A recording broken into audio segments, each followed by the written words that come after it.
Well, as most of you guys know, I've had the Honda 300L for quite a while now. And this thing's a killer machine, especially for, a light adventure bike.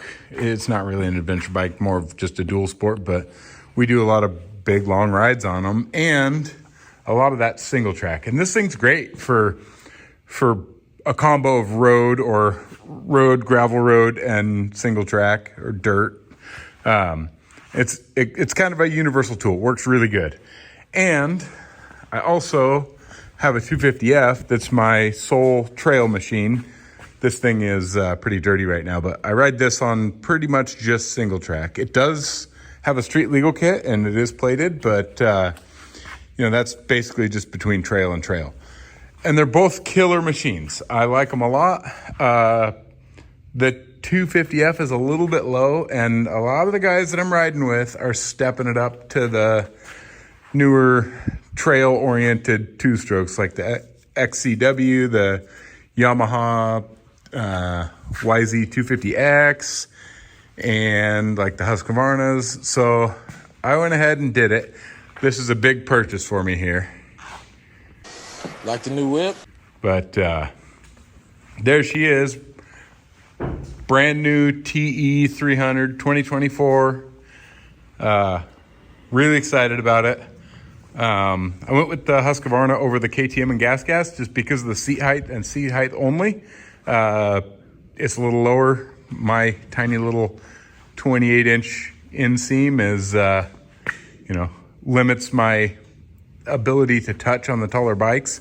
And even this one's a little tall for me, but I got a buddy of mine that's cut a lot of seats, and I'm going to have him help me trim a little out of the seat there, at least until Seat Concepts has seats back in stock. And I went ahead and bought a fan kit that we're going to install today, or hopefully we get to it today. And I bought a slip-on with a spark arrestor because we ride a lot of times in the Gifford Pincho and you have to have one there. But yeah, there it is. I woke up at like 3 a.m. and drove all the way to Ellensburg to get it. Shout out to Central Power Sports over there. They did a pretty good job. I was happy with them. And drove right back home. So here it is. I have not even rode it yet. I'm going to tear it down and do re-grease all the bearings, like the headset and the linkage bearings and whatnot. Pretty much all bikes kind of need that right off the showroom floor. Put that pipe on, put the fan kit on. I'm going to order a different lever because I don't like how... There we go. You can't really two-finger it without hitting your knuckles. That lever's way too big, in my personal opinion. Yeah. So, look forward to, sharing some content with this thing, doing some hard stuff. Oh, yeah. Freaking fancy. Like I say, the only reason I did this, not for performance, but I did it because this one has a spark arrestor and the stock one don't. And I want to be as legal as I can be, at least. So we'll do that. And then onto the fan. Okay, pipes on. Looks really good. I actually like the look of the stock one better, but this one does have a spark arrestor, so we got to go with it. I got the rest of the bike a little bit apart. I'm doing the fan. I thought this was kind of cool. Husky gives you this little cap for where the fuel line goes, and they give you this little plug at the dry brake. So that's kind of nice for pulling the tank. And then I got to drain some coolant, which kind of sucks because on my bike stand, I can't get anything under here to catch the coolant, but comes out of there. I got to drain it down a little ways here, I guess, separate this radiator, and then put the fan on. Okay, so I got the fan. It's inside the shroud, and then you got to put these little screws through the backside. Make sure and do that obviously before you mount the shroud, because they come in from the backside.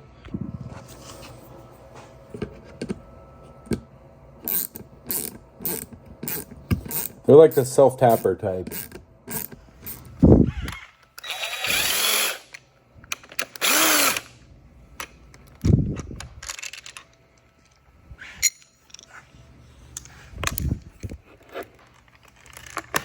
Okay, got the front wheel off and got the headlight loose. It looks like all this wiring for the instrument cluster thing is just these 2 bolts. But I don't know, I've never really done this on a Euro bike. So I'm kind of learning as I go. But I'll pull that off. I'm thinking I can set kind of everything aside, including I got the bars loose, and then pull the forks out and get to the headset bearings, and then onto the linkage. I think the wheel bearings are probably sealed bearings, but I'll check those. I don't know. I'm sure you guys watching probably already know, or some of them anyway. But we're getting there. I picked a terrible day to do this because I got to go to a wedding here soon, and I really want to ride this thing tomorrow. So I got to try to hurry up and get it done, or just ride the other bike tomorrow. We got it kind of all apart, hanging there like a mess. Hopefully I can get it all back together in the right order. This is what we got for grease on here. There's definitely a decent amount. Not terrible like some of the horror stories I've heard.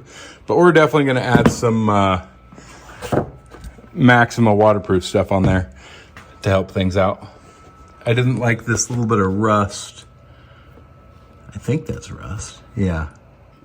And then there's the top one. There is not much grease on that top one at all. So I'm glad we're doing this. I'm glad my buddy Nick, shout out to Nick, talked me into doing it. I was just gonna ride the thing. So the linkage is kind of a pain to get out of there. It's not terrible, but it just takes a little bit of finagling. Everything's 19, except the shock bolts of 13. And you gotta pull this chain guard bolt that goes up into the swing arm loose, pull it down a little bit and slide that, I guess you'd call it a bolt, out, and then everything kind of drops out. You do have to take the brake pedal out and move it around a little bit so you can slide the one up there out. But not too bad. Took, I don't know, 10 minutes or something of screwing around with it, and then I'll grease it, and then I'll probably never have to freaking grease it again. I don't know how well they greased it. Let's, maybe I can get in there, I don't know. This is gonna be funny if you can't even get to them. Okay, let's see. Why, come on, how about focus, guy? It's pretty dry. I'm glad I'm doing this. Linkage back on, tightened up, skid plate off, and we're gonna drain some coolant because that's extra weight. No, so I can pull the radiator back and put the fan shroud on.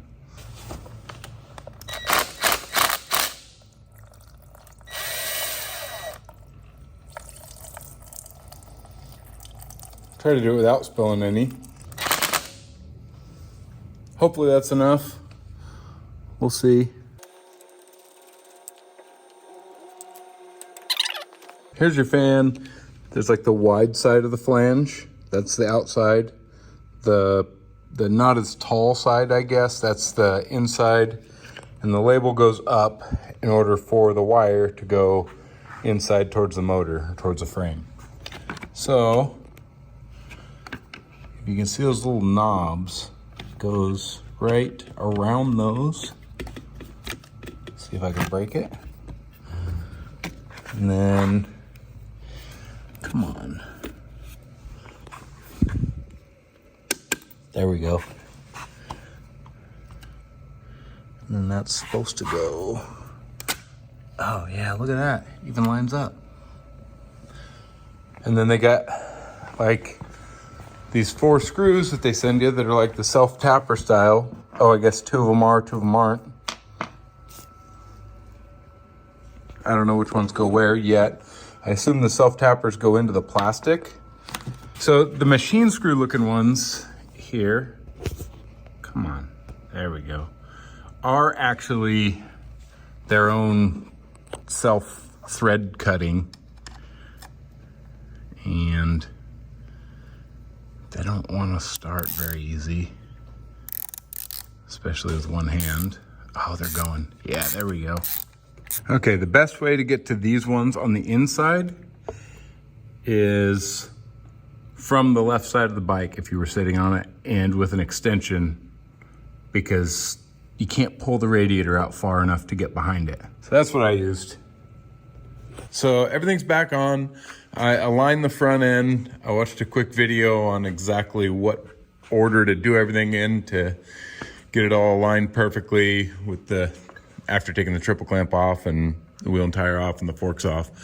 Put the bar pad back on, threw my phone mount on there. The only thing I'm having to deal with now is you got this little control module here, and everything works except the fan light doesn't turn on. Maybe it's just because it hasn't had to send power to the fan yet because it hasn't gotten hot enough. But I've ran it for a little while and the fan light doesn't come on. So maybe there's something else I have to do other than just plug the fan in. I'm gonna double check the bleed on the clutch because the clutch does drag a little bit. Apparently that's a KTM thing. Okay, I did get a tiny little bit of air out of the clutch system, which is a good thing. So maybe the clutch won't drag very much anymore, because it definitely did. And take one last good look at it, because this is the last time you're gonna see it this clean. And I had to do one finishing touch.